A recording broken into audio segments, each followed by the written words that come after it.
Welcome to Every Woman. We have been helping you try to live your life in control, and to do that, you have to know where your money is going. So we brought in money expert Emily Chase Smith here. Sorry about that. Let me just ask you about money, because, you know, with budgets, no matter how much money I've made, I've always never wanted to make a budget. And my husband has been bugging me for the longest time, like, let's sit down and create a budget. And I'm like, sure, we'll get to that. So how do we get to finally sitting down and making a budget? Well, I think you need to know what's in it for you. We only do things because we're motivated by some end goal or some end result. So if you can think about what might be in it for me, is there a vacation I want to take that this might enable me to take if I knew kind of where my money was going? What do I want that this can accomplish for me? And so how do you set those like benchmarkers of, okay, this is, you know, we've hit a good budget now, we can actually go and take that vacation? How do you know when you've had enough in savings? Well, I think when people haven't had a written budget before, it takes about 3 months to really get something that works. So months 1 and 2 we're guessing. So we put something on paper, it's our closest approximation of what's really going on, and then we spend the first 2 months tracking our spending and saying, is this in fact what's really going on? Because usually we're wildly off in a couple categories. And then month 3 is, this is what we want to be doing based on what we've seen in months 1 and 2. Let's see if we can actually do it for month 3. And then month 4 is the time that you can go, okay, now we got it. Now we have a real budget, as opposed to sometimes, and we've done this in my marriage, it's on paper, but it doesn't mean anything. You know, it's not a representation of reality. And so do you actually use physical paper, or are you using any technology tools out there?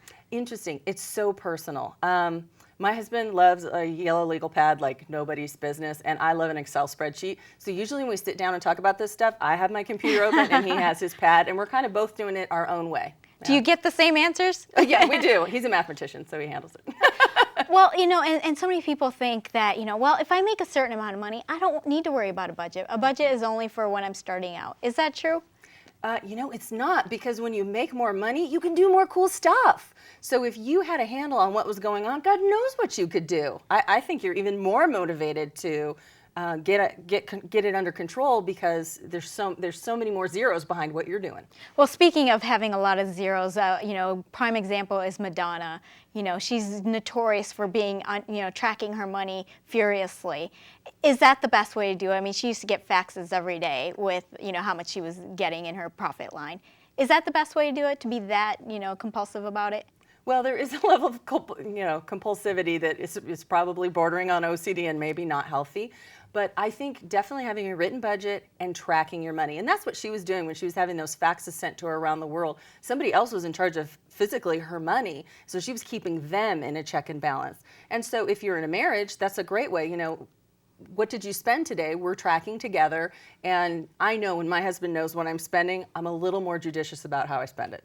He kind of freaks me out because, you know, these days you can track everything with your online payments. So I will have gone shopping, and, you know, I'm going to tell him eventually about the new shoes, right?